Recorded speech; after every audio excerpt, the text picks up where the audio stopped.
demonstrating just how quickly you can stop a Southport Chinook, which is going at 150 miles an hour in a space smaller than a football pitch.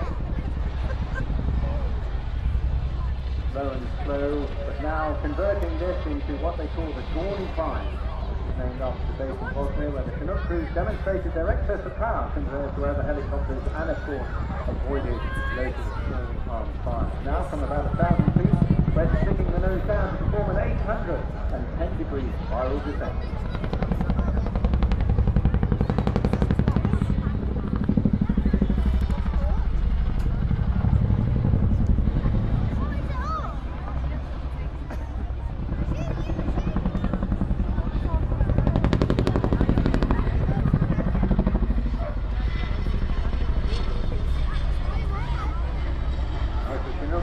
Parked off the left-hand side for another wing over.